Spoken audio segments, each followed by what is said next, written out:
Iya. Kebun ini pertama. Nah,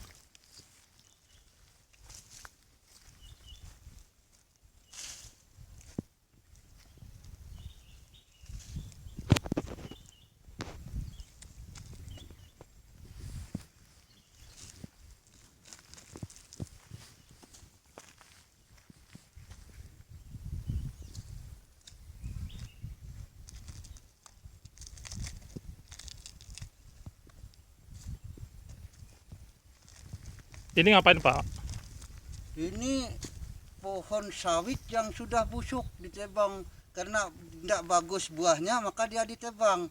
Lalu diganti dengan ini tanaman buah. Tanaman ini memang jarang orang nanamnya sekarang. Ini tanaman buah leci namanya. Oke. Tanaman buah leci. Karena jarang orang yang menanam buah ini sekarang. Karena bibitnya agak susah. Karena bibitnya ini harus didatangkan dari Pulau Jawa lah gitu. Lalu fungsi yang Bapak korek itu apa Pak? Ini untuk menyuburkan tanah, memindahkan busuk-busuk ini supaya tanaman ini subur. Oke. Nah, supaya tanaman ini subur. Jadi ini bekas ini busuk-busuknya batang sawit itu, itulah yang dipindahkan. Nah, karena ini yang bikin di sini senang itu apa itu? Cacing-cacing. Senang cacing tinggal di sini. Jadi kalau cacing ini senang di sini, kan jadinya subur tanaman. Kalau ada cacing. Nah, ini cacingnya. Nah, seperti ini. Ini cacingnya nih. Ini yang bikin subur tanaman ini.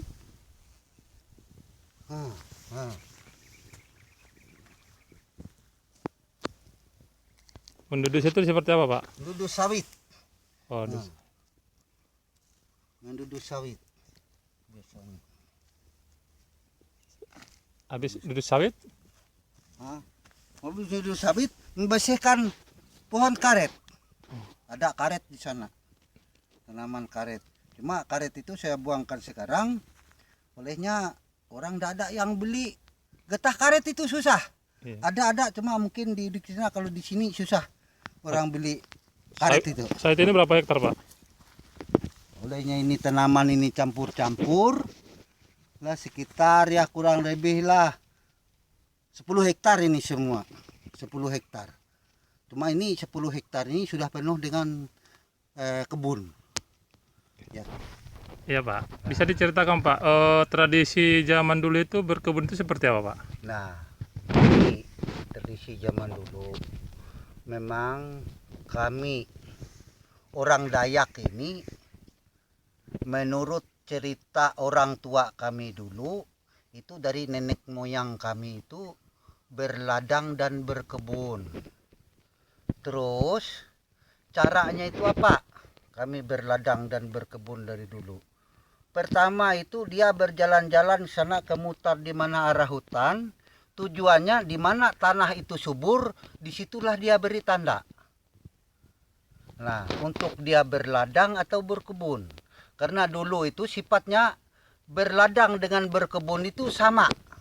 Setelah dia menanam padi, setelah habis padi dituai, dia menanam tanaman lain. Contohnya yang dulu itu ya karet, pohon karet. Kalau pohon karet itu bahasa di sini batang karet. Itu bahasa itu.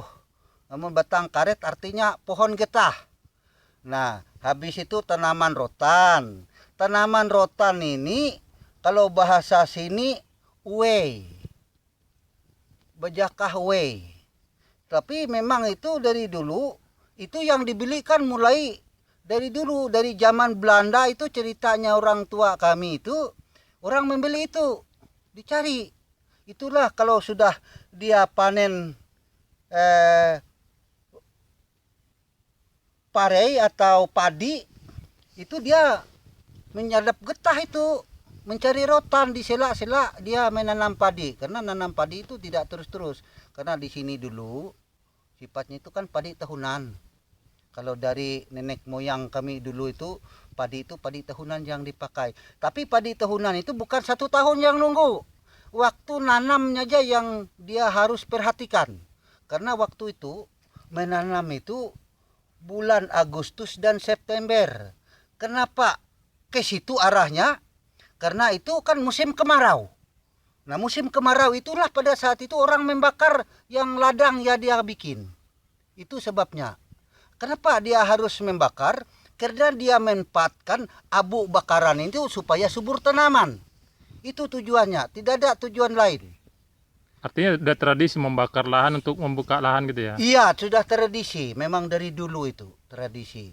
Karena sifatnya, karena sini mungkin itu diberikan oleh Tuhan yang Maha Kuasa, anugerah apa kita akan tidak tahu itu rencananya Tuhan sehingga harus membakar. Tidak akan subur tanaman itu kalau tidak ada bakaran. Oke. Kan sempat Pak pemerintah melarang itu Pak ya? Iya. Bagaimana Pak tanggapannya pada saat itu Pak? Kalau pemerintah melarang itu oke. Tidak jadi masalah, jadi masyarakat. Kalau solusinya ada. Nah, sekarang yang larangan yang cuma larangan toh bagaimana solusinya untuk kami petani?